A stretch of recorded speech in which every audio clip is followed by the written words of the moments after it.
بشمار نعمتونه دي، دومره نعمتونه چې هغه موږ شمیرلی نشو. قرآن شریف کې الله پخپله فرمایي وَإِن تَعُدُّوا نِعْمَةَ اللَّهِ لَا تُحْصُوهَا إِنَّ الْإِنسَانَ لَظَلُومٌ كَفَّارٌ. وی که تاسو زما نعمتونه شمیرئ نو دا نشئ شمیرل.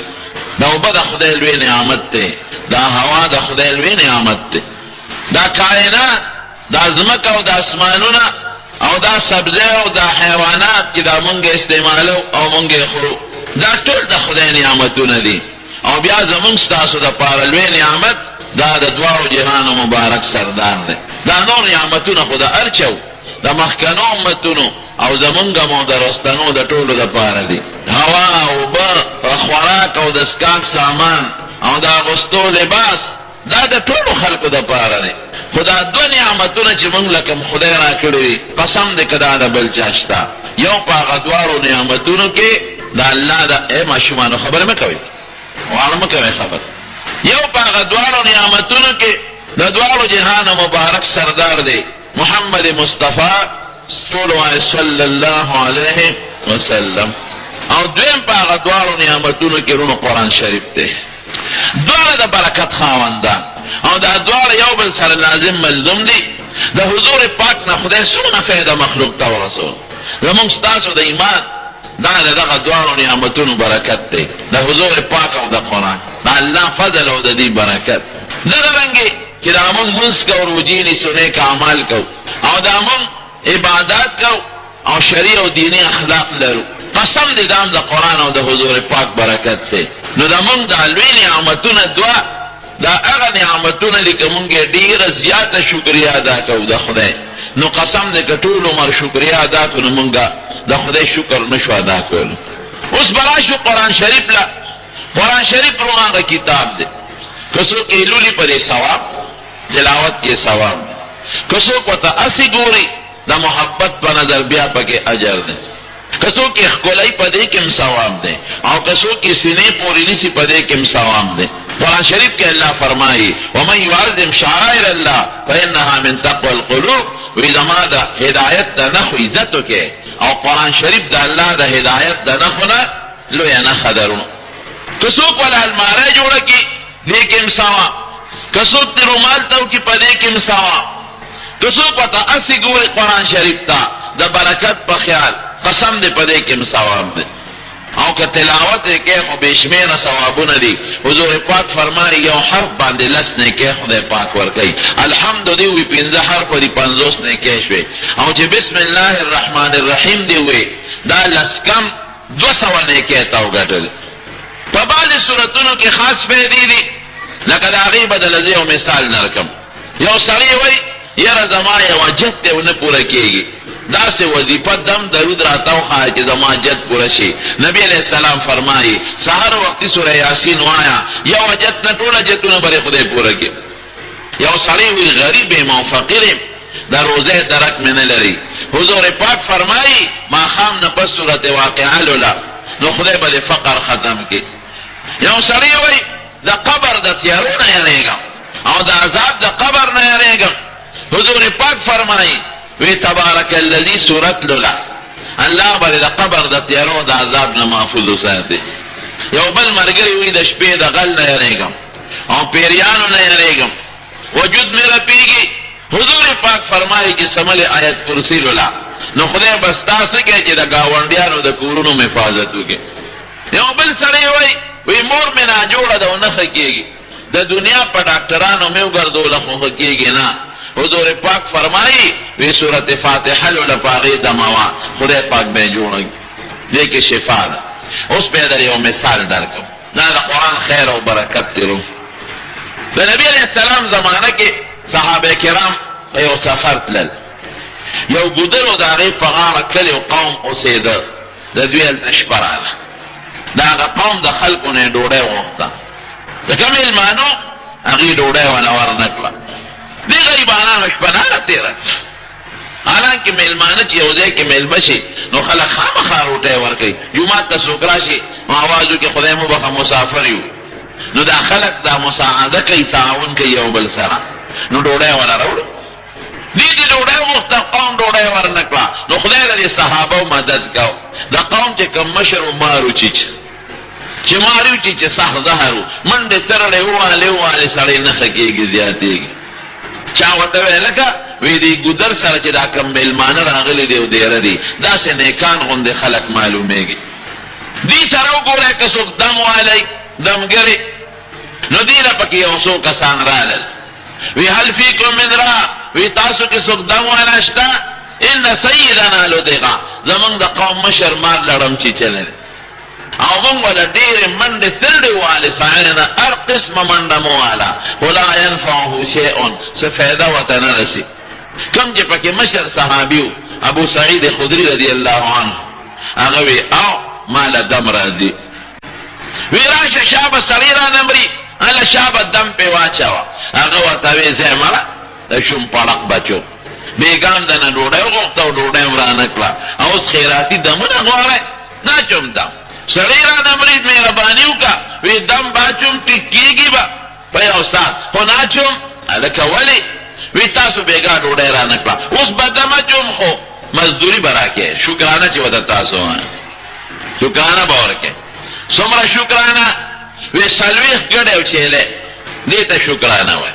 تاسو باندې چې استاد دم واچي 100 روپۍ ورکوي 15 روپۍ چې د نسوارو غونډس کې هم پې نه کېږي 15 روپۍ لکه په 15 خو چې موږ سار ماشوم له ورکوي هلته یې وغورځئ وایي په دې څه نه کېږي 10 راکوه او تاسو پې مولام دوکه کې او خدای هم پې دوکه کې 15 روپۍ بشیر جان د چا ماشوم راوست وي دم پې واچوه 15 روپۍ والا ورکړئ چې ماشوم کور طلاق ټیک شو واپس یې استاد جي را راوسته استاد یې ماشوم خو کور بیا په جاړه شو هغه وی د 15 روپو د دم زور د کوره پوري هلکه خیراتي ګوره چې کله تکلیف او بیماری راشي درې کاره به کوې څو کاره به کوو درې خدای به مرسته کوي. یو دا دی چې دم به کوې دم ثابت دی په شریعت کې حضور پاک په خپله دمونه اچولي دي. د نبی علیہ السلام نصیب حضرت حسن او حسین یو ځل حضور پاک ځان ته رانږدې کړل وی راځئ بچو چې دم د باندې واچو نو وی اعیذکما بکلمات الله التامات من غضبه وعقابه وشر عباده ومن همزات الشیاطین ويحذرون او چفې کړې وی بچی په دې به زما نیکه ابراهیم علیه السلام خپل بچی اسحاق او ابراهیم دمون دا یوه شو. صحابه چې به کله ناجوړه شو نو حضور پاک به پې دم اچاو نو لارې مبارکې به یې په ګوته راواغېشتې د خپلې خولې نه او د مدینې په خاوره به یې راښکلې او د مریض په تندي به یې راښکلې تربت وردنا بریقة بعضنا لیشفع سقیمنا باذن ربنا وی لاړې زما دې خاوره د مدینې ده او د مریض په تندي راکاږم شفا به الله ورکوي. جوړونکې څوک دی؟ شوق سره وایې نو شوق سره وایې عقیده به هم دی چې دا دم دا یو سبب دی روحاني شفا به پکې څوک اچوي شوق سره وایه دا به زموږ عقیده وي دا چې عقیده دې تازه شي. ډاکټر به دله علاج کوي جوړولی دی نه شي جوړونکي څوک دی دا مسله شو.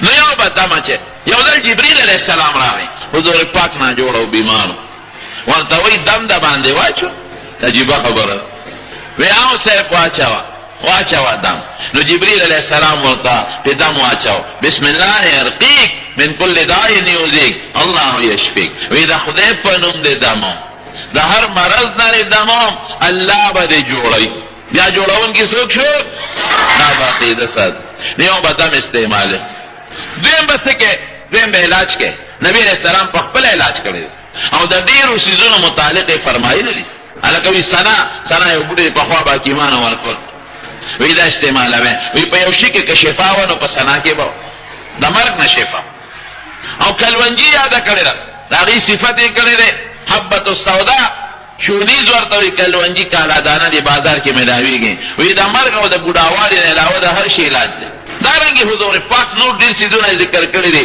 بلکہ قرآن شریف کے خدای دا شاد ذکر نہ ذکر یخرج من بطونها شراب مختلف الوان فی شفاء للناس لم ترغیب دے دے خبرے کہ شاد دا شفا دا پار استعمال کے نو دویم پاکی دارو با استعمال ہے او دویم صدقہ بکوے صدقہ دا فیدہ لری دا مصیبت کرے دا خدای دا طرفنا یا اللہ پشبر دا بندن یو مصیبتی نو نبی علیہ السلام فرمائی الصدقہ ترد البناء صدقہ مصیبت رد کئی نو دا بیمارے دا پارا بسو کارکو یو دم دویم تشیده لکا علاج او او دریم څه شی دی؟ صدقه. دا درې کاره کوه خدای به دې جوړ کړي. په صدقه الله خوشحاله شو، ولې خفه دی الله. او دم روحاني علاج او دارو درمل جسماني علاج. دا د موږ ښکلې عقیده ده د مارو. نو هغه ورته وی 40 کړي چیرې به راکې دم باچو.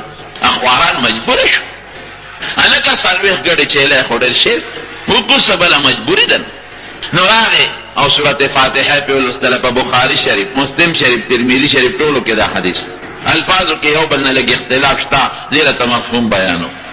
نو سورت فاتحه به لوستله او خوله کې به لاړه جمع کولې او په مریض به چوف کولې. خدای مریض جوړ چې جوړې کاغه 40 ګډې چیلې ته په مخه کړې راکې مزدوري. شکرانه دې ته وسوي دغه دې شکرانه ورکړه چې خدای په خوشاله شي چې مریض دې جوړيږي او کنه جوړيږي. 500 روپیا نه جیب کې واچو 40 ګډې چیلې په مخه کړې. مرګري وته وی دا دې سوکړل، دا خدای دې غلطي وکړه. ولې بس وی اخذت على کتاب الله اجرا، دا خدای په کتاب مزدوري واغشت. او قرآن شریف کې خو الله فرمایي چې لا تشتروا بآیاتی ثمنا قلیلا، چې زما په آیاتونو پیسې مال. دا لږ شعر دا څه کوي چې اخر هغه ورته سوی ابو سعید خدري وی ما څه په ګناهو پیسې نه اخیستې، ما خو نیک کار کړی، هغه له خدای فایده ورکړه او جوړ شو. نو په نیکۍ مې اخیستې، په ګناهو نه دي اخیستې. واقعي د انسان عقل هم دا وایي. یو سړی ډمې ګاډۍ او په هغې پیسې اخلي، دا په ګناه اجرت ګناه ده. که یو سړی ویسیار غږوي او په هغې باندې فلمونه خلکو ته غږوي پیسې اخلي، نو په ګناه پیسې ګناه ده. که یو سړی په اجرت مړي کوي او په هغې پیسې اخلي، نو لوی جرم دی، په ګناه پیسې اخیستل ګناه ده. لیکن که یو سړی د نیکۍ کار کوي او په هغې پیسې اخلي، نو په هغې کې څه ګناه ده؟ یو سړی امام دی، امامتي کوي او دې تنخوا لي، دې کې هېڅ ګناه نشته. که دې تنخوا نه لي نو دې به څه کوي؟ دې به بچو له رزق کوي که ماسپښین لمانځه له به راځي کوي به مونځ، خو کله به یو جومات کې کوي، کله به بل ځای کوي، کله به بل ځای کوي. مازدیګر به مونځ کوي، خو کله یو ځای کله بل ځای. نو ته تنخوا ورکړي به تا ته دلته ناست دي. نو په نیکۍ وایي ما پیسې اخیستې دي 40 ګډې چیلې. ډاکټر چې فیس اخلي دا ګناه ده، علاج کوي فیس اخلي. حکیم چې فیس اخلي نو ګناه ګټي. وکیل صاحب چې ستا فیس اخلي نو ګناه کوي. نو که دم والا له تا پیسې ورکړئ نو دا خو تا له فایده ورسېده، نو دې کې ګناه ده کمې راغله. جسر باس جوړ شو. او ته وایي نه قرآن شریف کې الله وایي چې زما په آیتونو پیسې مان. یاره وایي داسې کوو چې دو د حضور پاک نه تپوس کوو. که هغه وایي چې ټیک ته نو صحیح کوي، نه وایي چې دا ناروا دي واپس پې لاړل مدینې شریفې ته. په مدینه شریفه کې د نبي کریم صلی الله علیه وسلم سره ملاقات او دا علی ډېر خوشحاله شو. وی تا ته څه پته وه چې سورت فاتحه کې دا شفا ده؟ وی صاحب دغسې مې پې وی مریض جوړ شو، تحسین یې والا کړې کړې. وی حضرت 40 ګډې چیرې دې راوستې دي، دې سره څوک؟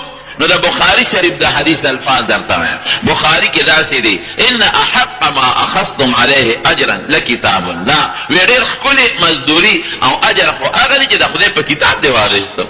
او اجعلوا لي معکم سهما، وی ما دم پکې حصه راکړې. دې ته تبرعان حصه وایي چې څوک دا ونه وایي چې په دم پیسې اخیستل ګناه. اوس که ته وایي چې قرآن شریف کې چې الله وایي ما اخلې، نو جوابونه یې 5 دي. سره طالبانو ګران دي خو تاسو ته آسان دی. رو د هر عمل 2 روخه دي، 2. یو ته عزیمت وي، بل ته رخصت وي. مثال به درکم. یو سړی دی نه پنډې ته ځي د رمضان په میاشت کې، نو عزیمت دا دی چې دا روژه دې ونیسي که طاقت یې وي. خو که دی وایي چې زه روژه نه نیسم، مسافر یم، قضا به وکړم، دا رخصت دی. نیول عزیمت ښه ده چې ونیسي، نه نیول قضا چې وکړم رخصت دی مسافر. دغه رنګې که په دې دم پیسې نه اخلې دا تشترو، نو بلکل عزیمت ته مه اخله، ثواب به دې وشي، ډېر لوی اجر به دې وشي. او که په پیسې اخلې نو رخصت ته اخیستې شي، دی دلیل شو. خو دې واقعي نه درته دا ثابته شوه چې سورت فاتحه کې شفا ده. صحابي دم کو، حضور پاک به یې ښه دې کړي. اوس برونه زمونږ ستاسو ذهن کې یو سوال دا دی، چېرې زما خو بېبې ناجوړه وه او ما خو دا خوله ستړې شوه سورت فاتحه پې لولم، دا خو نه جوړېږي. ابل به وایي چې زما خو یو وجت و، هر سهار سوره یاسین ویم، پوره نه شو. ابل به وایي چې زه خو صبح ماسخوتن ماښام سورت واقعه ویم او زما خو غریبي نورم زیاته شوه. بل به وایي چې ما خو د شپې ایت کرسي لوستی استاد جي، او تا وی خدای به دې حفاظت کوي، بېغمه اوده شم چې سهار پاڅېدم چا کنډر کړو ټول مال یې یوړ. زما حفاظت خو خدای ونه کړ. رو دا ما چې درته سوې دا زما د خولې خبرې دي، خو دا خبرې زما په خوله دي، خو دي د چا؟ د نبي علیه السلام. او پیغمبر د شریعت خبرې چې کوي د الله، ما ينطق عن الهوا ان هو الا وحی یوحى. دا ولې زمونږ کارونه نه کېږي؟ صحابه به کېدل زمونږ نه کېږي؟ په دې م پوهېږم. روح دو قسم اسباب دي، یو ته ظاهري وی مادي او بل ته باطني وی روحاني. ظاهري اسباب عقیده او یقین نه غواړي. زه دا بس کم که زما په یقین شته که نشته نه زما تنده به ختمه. زه ډوډۍ خورم که زما په یقین شته که نشته لوږه به ختمه. ما یو دوه ګولۍ پونسټان ور واچولې، نو که یقین او عقیده شته که نشته خو خوله به وباسي. داسې ده که نه؟ اوس نور ته کېناستې ظاهري مادي سبب، که یقین دې شته که نشته نو ګرمي به دې کېږي. او که واوره دې لاس کې ونیوله دا ظاهري مادي سبب د یخوالي دی، نو که یقین شته که نشته لاس به دې یخېږي. یو روحانی اسباب دي، پټ خفي باطني، هغه عقیده او یقین غواړي. که عقیده او یقین دې مضبوط او کار به کوي ګنې نه. د هغې مثال هم درکو. مولانا اشرف علي تانوي رحمه الله یو کتاب د تسهیل المواعظ، هغې کې یو واقع لیکلی دی. یو مولوي صاحب د بسم الله فضایل وی، بسم الله کې دا فضیلت دا فضیلت دا فضیلت. حضور پاک فرمایي وی چې کوم ستا د زړه ده تړون کاری د زړه د شوق نه او بسم الله دې د هغې په شروع کې وی نو دا کار به خدای پوره کوي. او که دې بسم الله ونه وی دا کار به نیمګړی پاتې کېږي. بسم الله کې ډېر برکات دي. زما یو دوستو غریب و مالدار شو، دومره مالدار شو چې بلا موټر یې د ګاډو خاوند شو او بنګلې مو اخیستې او جایدادونه یکدم لاندې را پرېوت. دا غزمت و جایداد بنګلو نه هم خلاص، موټرونه هم خلاص، او بیا غریب په پردي کور کې مړ شو. نو یو ډرایور و ورسره د هغه خاص هغه نه مې یو ځل تپوس وکړ، هلکه دا نیک چې مې ډېر تېز اوچت لاړ، مالدار شو، یکدم را پرېوت، غریب شو او د خپل کور نه هم خلاص شو. دا ولې؟ ما ته مولانا صاحب یو ټکي د خولې نستې و په هغې نه څه وی په سوات کې ګاډۍ واخېست 0 میټر شوروم کې بلکل نوې، پیسې م ورکړه. وی ما چابي واخېسته او دې نیکله مې ورکړه چې واله نیکه دا چابي او د خدای نوم ووایه او دا ګاډۍ سټارټ کړه. خلک وایي داسې کړه، د خدای په نوم سټارټ کړه. وی ده داسې سترګې بندې کړې، وی دا هغه ګاډۍ نوم چې د خدای د نوم نه بغیر سټارټېږي. وی مې چې زه لاړې غرق شوې. وی چې رالو ملکان کې مې اکسیډنټ وکړ، زم خوب شوم، د هغه مخ پې ماتې شوې او ګاډۍ ټول چوري چوري شو. اکتر وزنه لاندې ته سودونه کې راغې او د ګاډو او د بنګلو ځمکو نه خلاص شو، پردي کور ته لاړ او په هغې کې مړ شو. د خدای نوم عبدالرحمن بابا نه وی چې الله در سره مل نه وي رحمانه، که لښکر در سره وي یک تنها یې. دا موږ ته خدای ښولی دی، د خدای رسول ښولی دی چې کله هم یو کار شروع کړې بسم الله الرحمن الرحیم، د هغې ذات چې هغه نهایت مهربانه او ډېر رحم کوونکی دی، د هغې ذات په نوم مدد کوم او کار شروع کوم. ته ګوره چې خدای مدد کوي که نه کوي، د خدای نوم کې خو ډېر خیر او برکت دی. یو ښځه په لاره روانه او ماشوم بچی دی ورسره، زوی دی ورسره په وروڼي کې تړلی، شرمخ په یې حمله وکړه. چې شرمخ حمله وکړه دا ویرېده ښځه خو په زړه کچی، بس ماشوم ته وغورځېد. شرمخ راغی دا بچی یې په خوله کې ونیو، ویې تختم. دې چغې کړې یا خدایه زما زوی شرمخ یم، ای مخلوقه ای خلقه راشې، یا الله یا چغې جوړې. او ډېر ګران وخت چې ستا ماشوم بچی ستا په مخ کې شرمخ چیر پار کوي او جمدې او وینې ته بیږي او خوري یې، په مور به څه تېرېږي؟ الله دې مسلمان وساتي. چې ده دا چغه وواله او په رپېدو شو، په جڼا شوه او ښځه خو د زړه نه کمزوري. دې کې یو شهسوار راغی، یو سړی، او دې شرمخ ته راورسېد، یا په دې شرمخ یو تېزه چغه وواله، چې وواله بس شرمخ ویرېده، بچی یې وغورځو ماشوم. دغه غیبي سړی ورغی، هغه بچی یې ترې اوچت کړه. د هغه بچي زخمي شوی م نو ځکه هغه ټوکړه کې نیولو، بچی یې وسندره ویړلی، مور له یې ورکړه واله بچی روغ رمټ. مور د خوشحالۍ نه په جڼا شوه، یا سړیه خدای د سره خو کړه، ته څوک یې؟ ماله د بچی د زمري د خولې نه راوایست روغ سالم. ما وی چې د ما بچی به د مخکې زمري شلی او چغې به وی وینې به یې څټي او زه خو څه نشم کولی، ګورم به ورته. دا دې څوک ته څوک یې؟ او ته څه وایي؟ وایي زه د خدای فرشته یم، زه په اووم اسمان کې ومه چې تا چغه وواله، الله وی د دې ښځې مدد له ورشه. نو راغلم فرشتې ډېر زر رارسي. او دا ولې دله مدد له خدای راولېږلم؟ دا تا یو ځل ډوډۍ خوړه دې ښځې ته وایي، نوړی یې د خولې ته اوچته کړې. سوالګري اواز وکړه خیر راوړی د خدای په نوم، نو تا سره بل سلو چې خدای د خدای نوم یې واخیست او بل خو نشته دغه یوه نوړی ده، نو دې د خدای نه راوویسته د خدای د نوم په وجه او سوالګري لرې ورکړه. الله وایي زما په نوم، زما د نوم احترام یې کړی دی، نوړی د خولې نه رایستې د سوالګري له یې ورکړې ده. اوس به زه د هغې بدل خلاصوم، د شرمخ د خولې نه به نوړی وباسم او دې له به ورکوم. د هارون الرشید ښځه وه زبیده، ډېره نیکه ښځه وه. ما ته بیا ووایه چې جنازې ته یې پوره شي، جنازې وخت پوره شي بیا ما ته ووایه. هارون الرشید ښځه ده زبیده، دومره نیکه ښځه ده چې حج له به تله، نو وی به چې کوم غریبانان دي او حج یې نه دی کړی خیراتي بوزم، په زرګونو خلک به یې بوتل. او په خپل هم د قرآن حافظ او هارون الرشید هم د قرآن حافظ.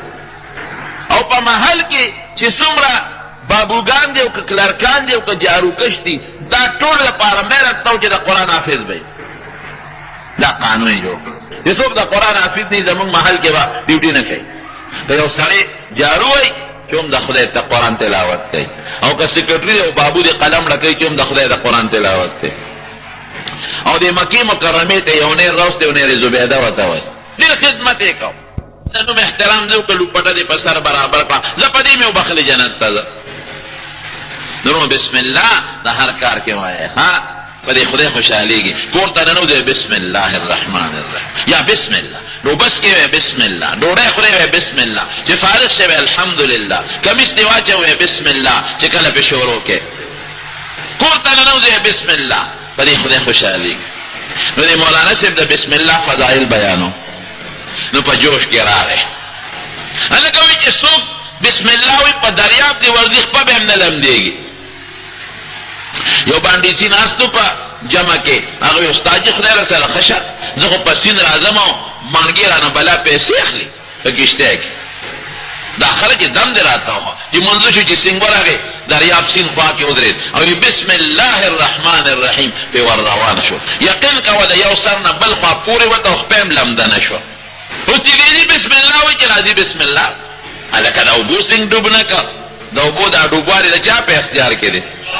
او د اور ګرموالی د چا اختیار کې دی؟ د ابراهیم علیه السلام چې اور ته وغورځېد وسوځو؟ نه. او حضرت موسی علیہ السلام او دا هغه قوم ته خدای په اوبو کې لارې پیدا نه کړې، هر څه خو د خدای په لاس کې د خدای نوم بس اوس په دریاب ځي او راځي او خپې نه لمدېږي، دم یې زده کړه. نو مولانا اشرف علي صاحب لیکلي دي، وی یو ځل یې د استاد جي له ډوډۍ وکړه، ما سره به ډېره ښه ده چې دعوت قبلول سنت دی، چې لاړل د دریاب غاړې له ورسېدل. نو ملا صاحب بریکونه ونیول، ودرېد.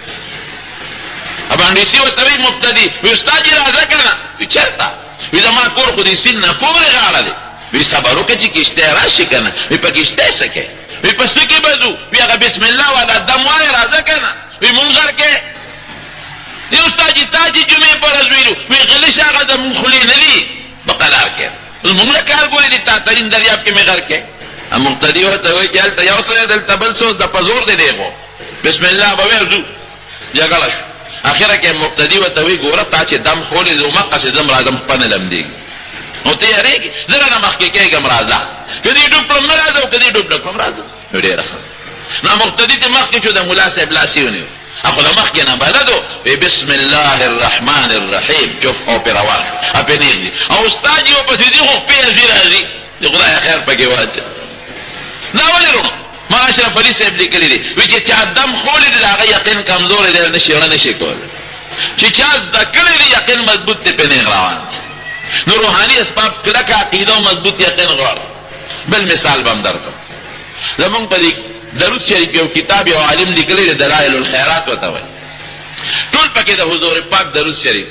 نو مولانا زکریا صاحب رحمت الله علیه فضائل درود شریف کې لیکلی دي چې دا مې ولې دا کتاب ولیکم. دا ملا صاحب وایي، وی دا یو ځل په لاره روانم، لار رانه خطا شو، په یو ځنګل ورغلم.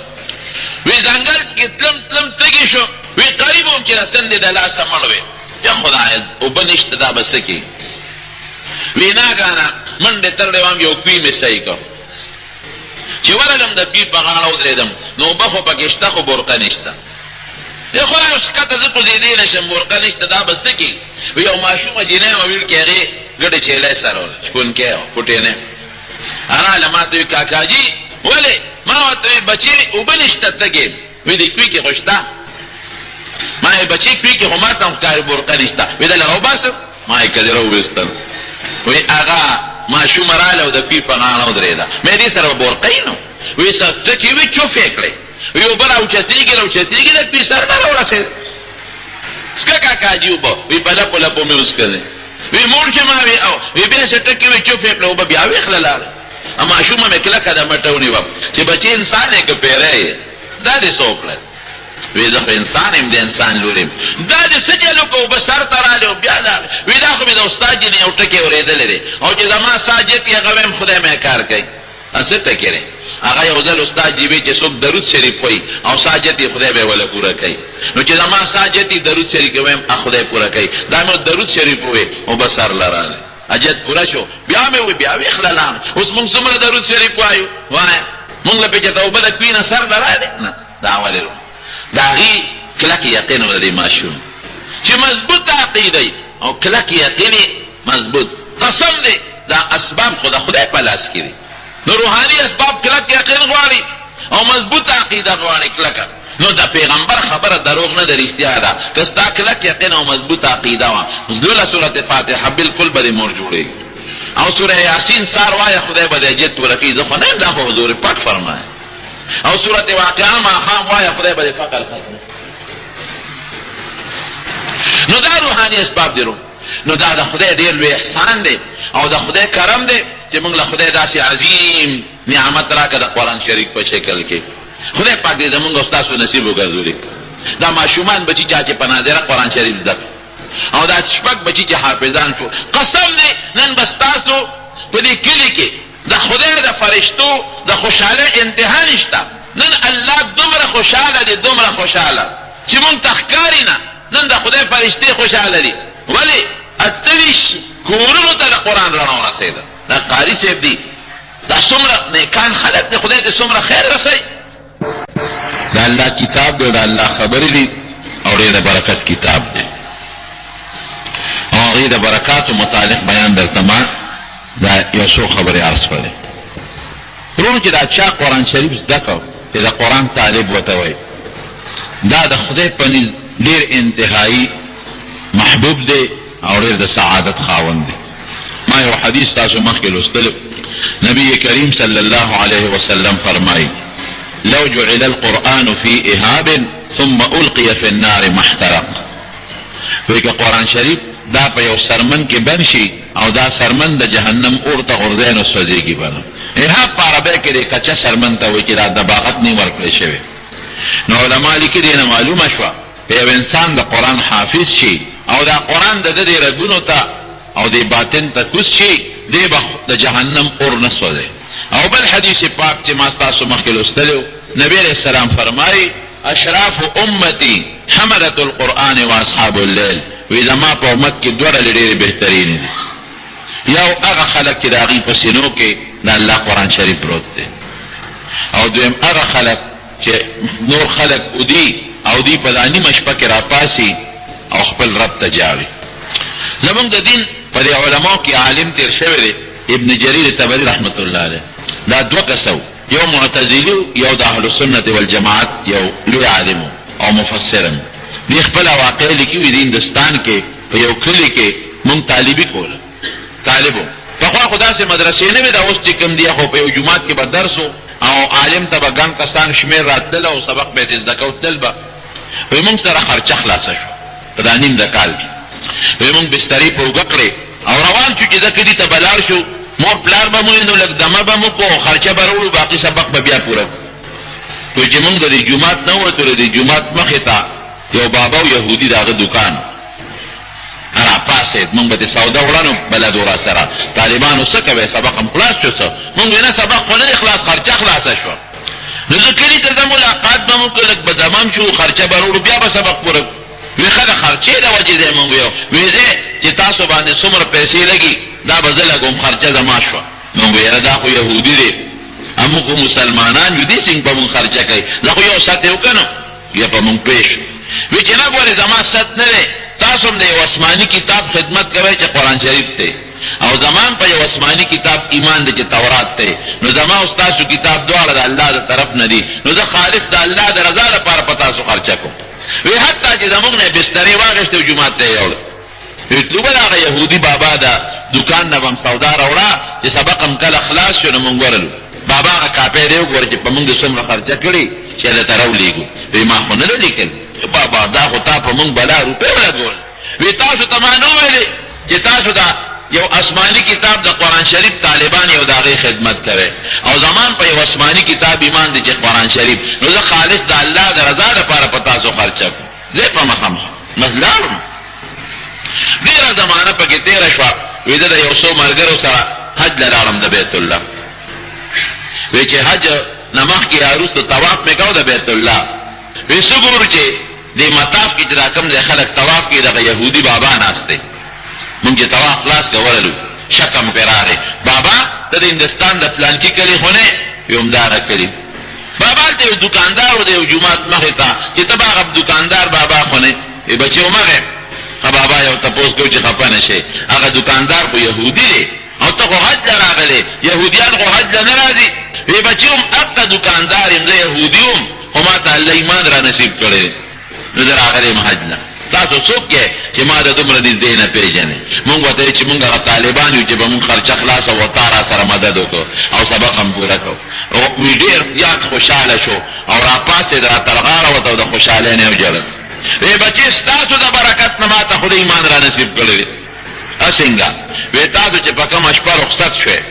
نو ما خوب ولید د شپې وی مونږ کره کور ته یو نوراني شخصیت راغی ښکلې چهره یې ده مزېداره وی دې مخ نه داسې شغلې خېږي وی ما د اندازې نه و چې دا خو د مسلمانانو پیغمبر دی ما ورمنډه کړې حضرت تاسو مونږ کره څه کوئ وی تا زما د قرآن او د دین د طالبانو خدمت کړی دی مدد دې کړی دی نو تاله زیری در کوم د الله په کتاب کې ستا د جنت او د ایمان فیصله شوې ده وی چې راویښ شوم ښځه مې راپاڅوله وی ښځه مې ولې دې پاڅولم یو خوب مې ولید څنګه خوب دې ولید وی د مسلمانانو پیغمبر مې په خوب کې ولید مخ نه داسې رڼاګانې او شغلې خېږي ما وی حضرت تاسو مونږ کره څه کوئ وی زما د دین او د قرآن د طالبانو دې مدد کړی دی تاله خوشخبري در کوم د الله په کتاب کې ستا د ایمان او د جنت د تلو فیصله شوې ده وی زمونږ په کور کې ما په یو کتاب کې څوارلس لیدلي دي او زمونږ حضرت شیخ شهید مولانا حسن جان صاحب رحمه الله 19 لیکلي دي چې زمونږ په کور کې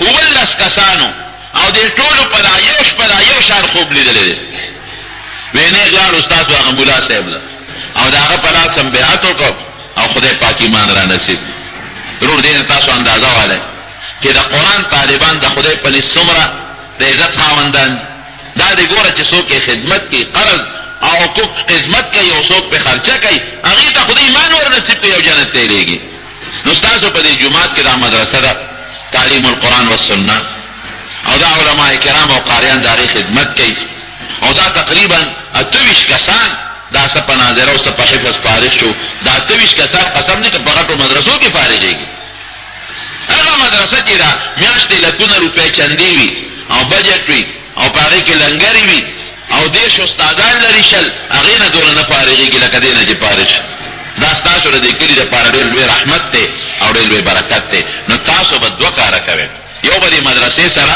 د محبت او د مینې اظهار به کوئ هغه څه شی دی دا خپل بچي به راولی دلته به داخل کړي چې د دې نه خدای حافظان جوړ کړي او دې قرآن زده کړي یو خدا ده دا د قرآن حق دی په تاسو باندې دویم دا دی چې د دې ضروریات به هم پوره کوئ مالي مدد به هم کوئ خامخا د استادانو به تنخۍ هغه پوره کوئ دلته کې د بجلۍ بل به راځي درې به وي نور نو دا خرچې اخراجات به پوره کوئ په دې خیال نه ولې دا مدرسې مونږ پردی ګڼو زمونږ سوچ دا دی چې دا مدرسه د محتمم صاحب ده پیش او کار پیش نه دا خبرې ټولې غلطې دي په دې مدرسه کې د خدای قرآن ښودلی کېږي قرآن یوازې د محتمم نه دی د چا دی زمونږ د ټولو دی په دې مدرسه کې د خدای کتاب ښودلی کېږي خدای خو زمونږ د ټولو دی د مدرسې فایده خو ستا بچو ته دا دومره ماشومان دي او دوی په نازله قرآن زده کړي او دوی قرآن حفظ کړي او یاد یې کړي د دې نه غټه فایده بله شته نو موږ دا دین بس دی مولا ته پرېښی دی مولا پیشه او دین یې پیشه او قرآن پیشه او دین یې پیشه او د اسلام پیشه او شریعت او دین او مولا پیشه او قاری پیشه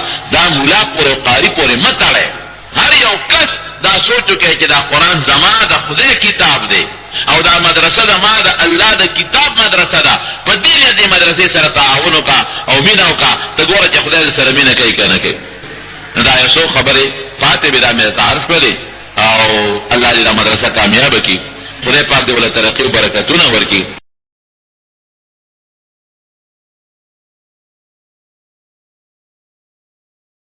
میانس کې یو لیش مزل او داسې کار به دوی چې را دوزخ په دې به جنت ته لاړ شي. مولانا اشرف علي تانوي رحمت الله علیه واقع لیکلی ده په دمشق کې جامع مسجد دی شام کې، هلته خو مسلمانان هم اوسېږي او یهودیان هم اوسېږي، اوس هم دا نو جامع مسجد کې یو مناره لګېدلې وه، دا لوډ سپیکرې خو هغه زمانه کې وې نه، نو مؤذن به د هغه منارې په سر کې بانګ وي.